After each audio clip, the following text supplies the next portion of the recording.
Broadcasting from the business capital of the world, this is the Podcast Business News Network.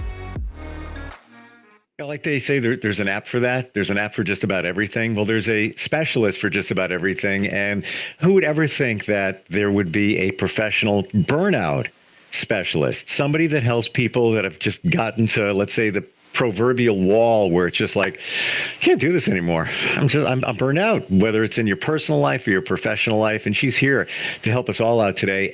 Lovell Nesmith joins us on the program. How are you doing today, Anna? I'm good. How are you? I'm good. I just thought of something. By the way, first time ever flannel. Got cold here in the New York area. I figured, why not? And you're up in Oregon. What's the weather like there? It's sunny but chilly. So it's like about 55 right now, but the sky is blue. It's really beautiful, but it's chilly. It's crisp. Same. It's about 52 and sunny around here. Yeah. I just said when somebody might be burned out professionally or personally, and I never thought that until it came out of my mouth, but how can you be burned out personally? Is it burned out from a relationship, just dealing with stress from interacting with people?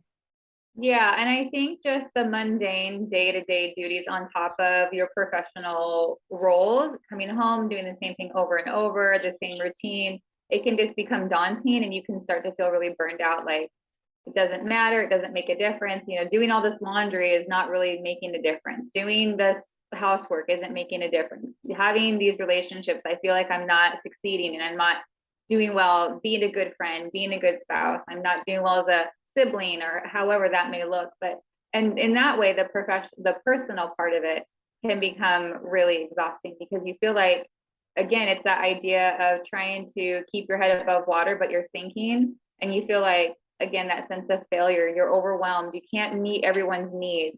The idea that no matter what people ask of you and how hard you try, you're having to balance so many roles that you're just not able to do everything for everyone. And then that starts to feel really overwhelming. And it feels like that sense of failure in all the relationships and then the household duties as well. It's just this perpetual idea of like, I am constantly chasing everything and I'm never succeeding in any of it. So, what is the difference between burnout and boredom? Oh, that's a good question. So boredom, I think, is more like this complacency, right? It's like, well, wait, I don't know if I just said, sorry, I don't know if I said burnout or boredom, but I'm referring to boredom. The boredom is more like, it's like the day in, the day, there's not a lot of emotion attached to it. It's almost like this robotic. Yeah, but there's no stress added to it. There's no pressure. There's no emotional response. It's more like, I might need a vacation just to spice up my life, or like, I need to go do something different, a staycation, try this new restaurant because I feel bored.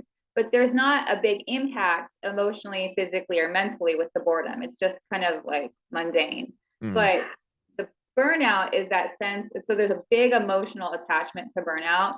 And that's the way that you can always kind of get a baseline. Is this an emotional response or is this like just kind of like, I don't know what to do. And I'm just sort of feeling like every day is Groundhog's Day. Right. Because that happens too. Yeah. If we're not feeling bad about any of it or feeling stressed or feeling like a sense of failure, then it's just boredom. So it's like being on the treadmill of life. It's like rinse and repeat, just doing all over. That said, can boredom lead to burnout? In my experience, I have not seen that. However, I would not want to say no because different people have different triggers, right? So if a person feels like their life is empty and it doesn't have a lot of purpose and there's never these big spikes of doing something, that may unintentionally cause that sense of failure, which can seep into everything else in their life. But now that being said, I have not seen that, but it's not to say it can't or won't happen. Because really everything, again, it goes back to if boredom is just that idea of being bored, just needing some excitement versus I'm having this emotional response to where my life is at. I'm starting to feel like I'm not worthy of anything. I'm starting to feel like I don't have a purpose. I feel like I don't have any direction. I feel like if the boredom is kind of where that started, but then there's emotional response from that that's when it would become burnout, because there needs to be a change and positive direction, right? But I don't, again, in my personal journey so far with my clients, I've not seen that be where it started. I don't know why, but I can easily see it happen. Like the potential for it, because you're just doing life. And yes, things are boring. I did laundry this morning. Yeah. It's just like, all right, fold it, put it up in the cabinet, blah, blah, blah. But if it's not, maybe if it's not appreciated or you just don't feel fulfilled, it's like the same old stuff over and over again, then I could see it lead into burnout. That's a beautiful example. Yeah, and I fully agree with you. I fully agree with you. If we do things and we're not appreciated, especially when we're doing things for others, Mm. that absolutely can stem, I think, into burnout, because it starts that negative chatter. Yeah. Well, I just folded this laundry, but nobody really cares. Nobody thanked me for this laundry. It's expected. Or, oh, they just wore that shirt and threw it on the floor. Now I got to go wash it again, but there was no thank you in between. So yeah, that was a really beautiful example. Yeah, I agree. Yeah. All you need is to have teenagers in your house and you're burned out. Yeah. Yeah. Pretty much. How do you help people? Like, what tools do you use to help people that are going through burnout? So it depends on the person and exactly what they need. And I know we've talked many times that I really tailor what I do to the person. However, oftentimes there's really main emotions that people feel, and a lot of it can start with, like I say all the time, overwhelm. And so with overwhelm, and we sort of talked about this last week, I believe, I really encourage people to prioritize by impact. So, and I think we did touch base on this, but I'll reiterate it just in case. It's the idea of too many things on your list for one day or one week, and that idea that alone, that list is so stressful that there's that sense of, I just can't do this. And so when we prioritize by impact, we take the week and we bring it back down to the day. And depending on the level of overwhelm, I bring it to the hour, right? And so when you have your list, you look at what you need to do, and then the most important and most impactful thing that needs to be done that day is where we start. So a lot of my clients, they calendar what they need to do throughout their day with their list, right? But if at 3 o'clock, they have to prepare for a really big meeting or presentation the following day, if that's where that lies on their calendar, but that's the most pivotal piece that needs to get done that day, then we look at the calendar and take that 3 o'clock spot and bump it up to maybe at 8 a.m. And then if that's all they did during that day between 8 and 9 was prepare for that big presentation or meeting, that's all that matters, because that was the big lingering thing that needed to get done for that, basically 30-hour period. And anything else can be, taken care of, but it's not going to have as large of an impact. And just knowing that pivotal piece was completed, it allows room for breathing and relaxing throughout the rest of the tasks on the calendar. And it sounds so simple, but if someone, we just need to be reminded sometimes, let's take a look on the most impactful thing that we have on our list or our calendar, and how can we handle that in a way that's efficient and also going to give me space for I don't have to kind of worry about getting there. Because if you have it at the 3 p.m. slot, then between 8 and all the rest of the hours leading up to it, you're kind of just like racing. You're just trying to get it done, but you're not really engaged. It's in the back of the mind, like, I have to have this big thing done. I won't get to it till 3. But really, you can take it and get it done first. And it will completely change and shift the way the rest of the day unfolds. So that's one thing for overwhelm. And I can totally see that happening, where when you're starting to get burned out, you can't make those decisions. Like you said, it's simple, but when you're there, it's like, and the priorities are the key. That one important 3 p.m. meeting, whatever it was, if you put that at the top of the stack and then plug in the other things as you can, life would be so much more simple. But you know what? You don't see it when you're in it. Right. You know? Right. Yeah. And it just seems like there's too many things all at once, and that's the overwhelm, right? Yeah. Yeah, absolutely. What's the connection between depression and burnout? Or is there one? Yeah, I think there is. I think even sometimes, now again, I'm not a doctor. I'm not minimizing depression. I understand it's a real, absolute, real mental health issue, but I do think that sometimes, and it depends, everything's relative, right? To time to full on emotion, to everything. But I do believe sometimes burnout can potentially be misunderstood as depression. But I think it goes back to, when did everything start? What triggered it? How are you feeling? What's happening in the personal life? So it's a big assessment and analysis of, when did this start and how did it start and why did it start? And so I do sort of think that burnout and depression go hand in hand, but I don't think that every person who's depressed is necessarily depressed. Does that make sense? Now I'm not saying that if a doctor says you are, I mean, I'm not a medical professional, so I support that. However, I've seen people come to me who've said, I went to a doctor and I thought I was depressed, or I went to a doctor and I thought for sure something was wrong with me, and they had nothing. They couldn't come back to me with anything. And it's like, that even feels worse. And so in that way, I think it seems really convoluted that burnout can seem like depression, and then you feel like you're depressed. So if you're seeking pharmaceuticals for depression, but the issue isn't necessarily depression, but it's burnout, then that can kind of open its own can of worms. Again, I'm not minimizing depression and saying it's not a real mental health issue. It is, and I honor that, but I do believe burnout can be misunderstood and misinterpreted as depression at times. Well, how interesting that if you're in that situation, you're taking medication, you might not need it. Right. Potentially you might just be burned out from being in the same situation for years and just dealing with the same thing. I do believe we have a call. Hi, can you hear us? I can, yeah. And what's your name? My name is Lexi. Lexi is checking in from Athens, Georgia, and we're talking with a professional burnout specialist. Anna is here. You have a question? I do. All right. So I've been burnt out with work recently, and it's been like getting to me a lot. And it's just everything overall. I've been burnt out with pretty much life in general and just overall. And I was just wondering, like, how do I like coach myself through that and like overcome it? If you are choosing to take this first step, trying to be independent and help sort of solve it on your own, I think a really powerful, and it's been said before, but I swear by this, every morning before you get out of bed, I encourage you to count 3 things that you're grateful for, just 3. It only will take about 30 seconds. And at first you might feel like you're kind of faking it, but I promise you, if you commit to do this for at least even 14 days, I would encourage you to do 30. I promise the world will look a little different and things will seem less large, and also you'll find light throughout your day. And even more beautiful is that throughout your day, you'll be subconsciously thinking, okay, what can I count to be grateful for to start my day tomorrow?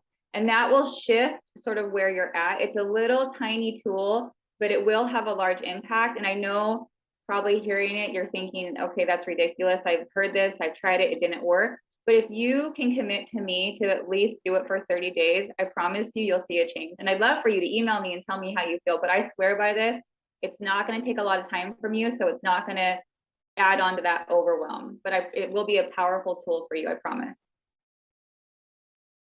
Awesome. Thank you. I appreciate that. I'd like to, thanks for calling, Lexi.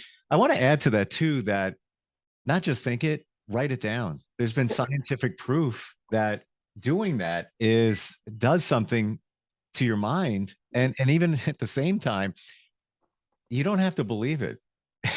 Right. You can even just be even a positive affirmation. If you say, I am this, I am that, even though you might be thinking, I don't believe that, it subconsciously, it is rewiring things. But yes, it does take time. Yeah. Oh yeah. And even though you may not believe certain things, keep doing it. Yeah. And it's hard to do that. Like who wants to do something that you think is not going to work? But it's science. It's been proven. Research has been done. This stuff works. Yeah. Right. And thank you. Cause it sounds like I forgot to ask her to write it down, but that's absolutely what I was asking of her.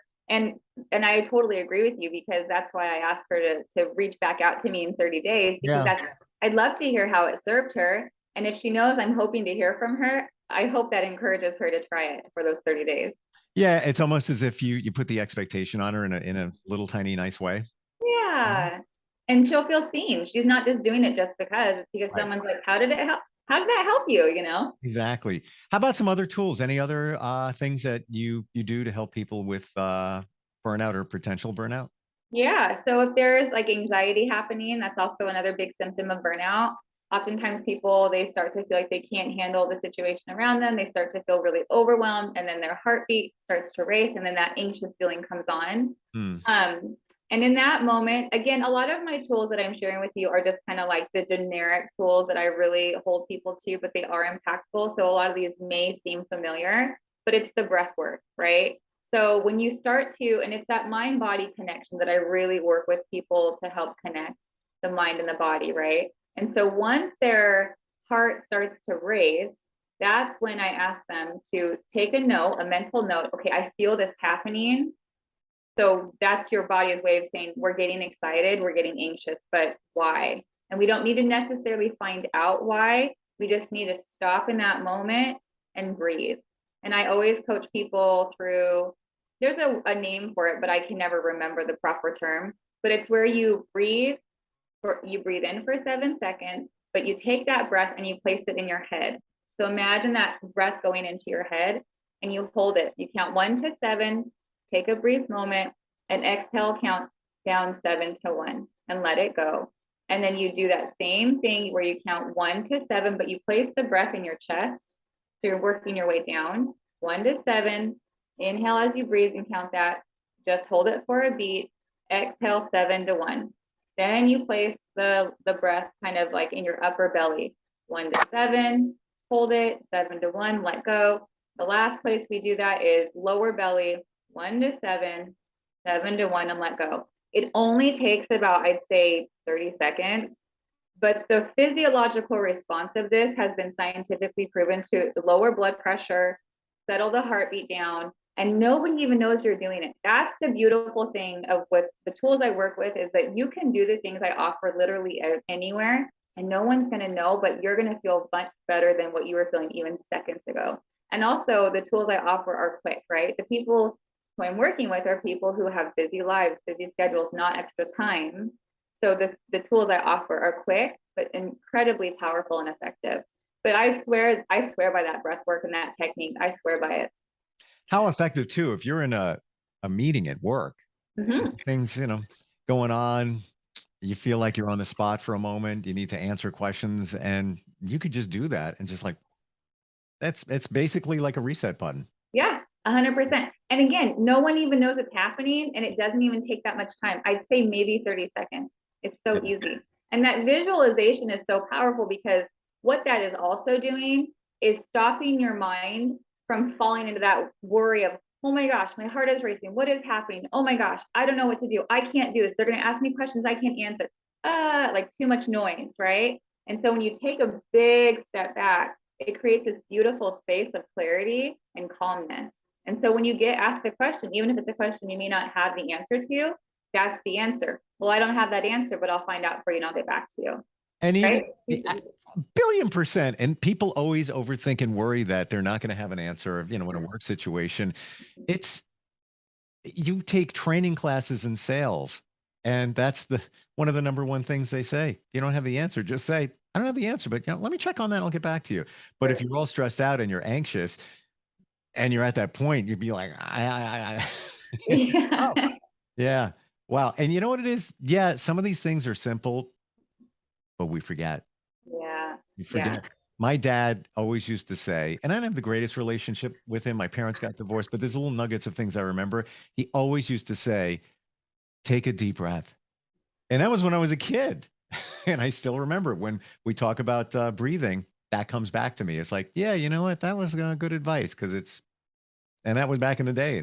And we've been talking fight or flight, right? It's Right. always been there, How Yeah. about other tools that you can help people with? Yeah. So hopelessness, sometimes people feel really hopeless in their day to day. Again, I think that goes hand in hand with that sense of failure.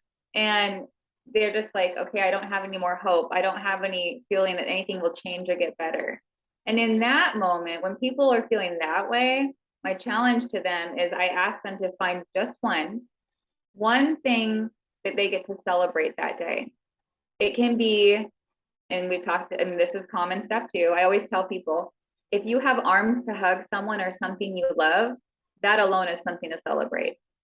If you have breath in your lungs, that is something to celebrate. If you were able to help somebody in a way that you didn't expect, like helping an older person across the street, picking up a card that somebody dropped that they couldn't reach, any little task of kindness, that is something to celebrate. If you can see things around you, that is something to celebrate. So when we think of celebration, it doesn't have to be this grand party, a big event. Celebration can happen all the time. And I think this is one of the most beautiful pieces of work that we get to do as humans is we can choose to celebrate literally every day. And even just one thing changes and shifts everything in an impactful way. Just one. And I promise it changes that hopelessness. Like, okay, the world doesn't seem as dark and there is hope. Even I tell people, if you witness something beautiful, celebrate that. You don't even have to be part of it. You know, one time I shared with my client because she was like, I don't know, it seemed too far-fetched for her. Like she was so just hopeless that she felt like, you know, there isn't anything to celebrate in my life. And I said, well, then prove that to me, basically. Show me that's true. But I challenge you to find something. And I shared with her this story. And I said, I was dropping my kids off at school, and this little girl was running by this lady helping. She was part of the school, but she was running by. And the lady looked at that little girl and said, good morning. And this little girl who did not know this woman said, good morning, I love you. And the woman lit up and was like, oh, thank you. And it was the sweetest, most raw, pure, beautiful emotion. And I was like, I mean, the whole rest of the day, my heart was so full. And I told my client, that was not something that I was in part of. It didn't have to do with me, but I witnessed it and I can choose to celebrate that. And so it's not this idea of celebrating, like I said, on a big scale. We can celebrate things every day. I like to think of it as LFT, LT. Okay. What's that? Look for the little things. Oh, yeah. I love that. Yeah. Such a big difference. Like I was in the grocery store the other day and there was a woman, you know, had some challenges. She was getting by on a scooter and she was in the frozen food section and trying to reach for something. And I was like, I practically jumped over a counter to help her just because I want to help. And I walked away and she was so, you know, appreciative. And we actually went to the next one and I helped her get some stuff down. I walked away. I was like, wow, man, that felt good. Yeah. It was the littlest thing. Yeah, but look for the little things. Yeah. It doesn't have to be a big celebration. And back on, you know, your thought of hopelessness.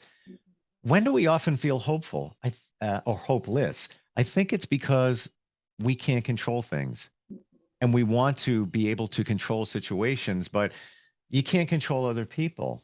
Right. So you got to push. You don't deal with the things you can't control, but you can control this yourself. Yeah, I absolutely agree with you.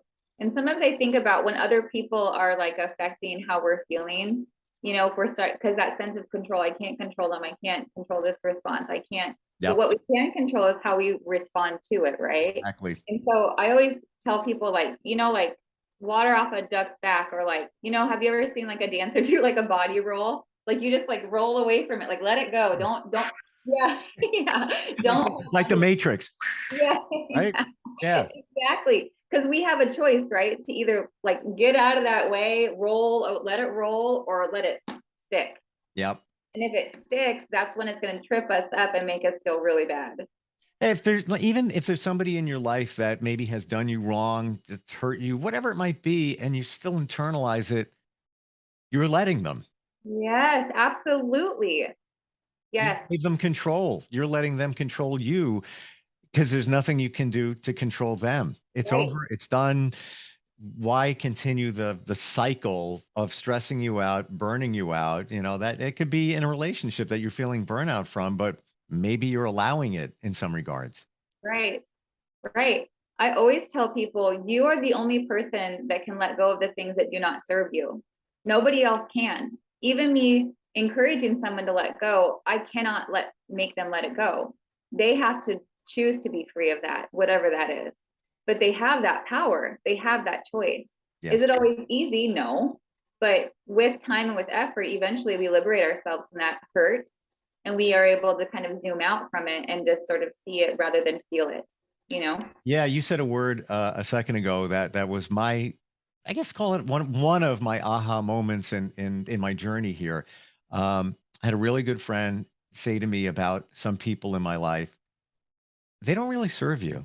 Mm. And hearing that it almost felt dirty. Like Uh, you're pompous, like, "Oh, they don't serve me." But when mhm. I thought about it, I was like, yeah, we're in different paths. Life has changed. Maybe you're here, they're there, whatever it might be. Um, they don't serve you, they don't support you. So it's time to move past that. And when you realize that, it's like, yeah, I guess, that doesn't, people are here for a season, a reason, whatever it might be. But you got to identify that. If somebody is feeling burned out or even wondering if they are, how do they reach out to you?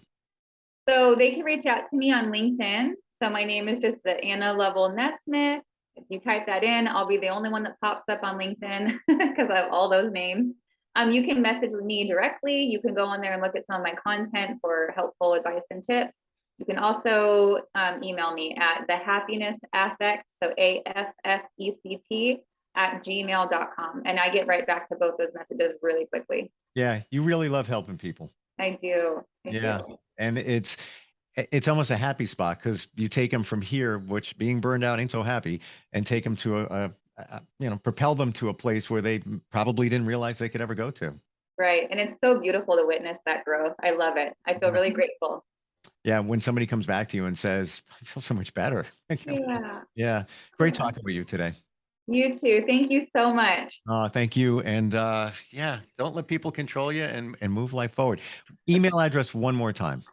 The happiness affect @gmail.com. Happiness. That's what it's about. Look for the little things. All right, Anna. I look forward next time we talk. Okay. Thank you. Me as well. Okay. Thank you. Are you looking for even more of the podcasts and hosts that you love? The Podcast Business News Network is proud to announce that you can now listen live on the MyTuner Radio and online Radio Box apps for iOS, Android, and the Amazon App Store. Or check us out online. Search for Business News Network on mytuner-radio.com or search Podcast Business News Network on onlineradiobox.com/US so you don't miss a minute of the action.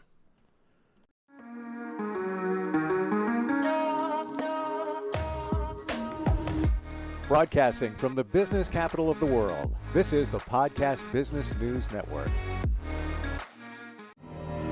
For nearly 2,000 severely injured veterans, everyday life has become filled with barriers. Day-to-day simple tasks can become pretty daunting. I have to carry my chair up 2 flights of steps or have somebody do it for me. What scares me the most is just the falling. When I'm struggling with my house, I think, to have that one great barrier just knocked down, it's crucial. Home for Our Troops is a wonderful nonprofit that builds a Mortgage-free, fully adaptive, handicap-accessible house. And there's no catch. It'll be our very first home that we've ever owned. This is a game changer. This is where your life begins again. We need you to join us in completing this important mission. Please visit hfotusa.org and help build homes and rebuild lives. Because of you, everything's going to be okay.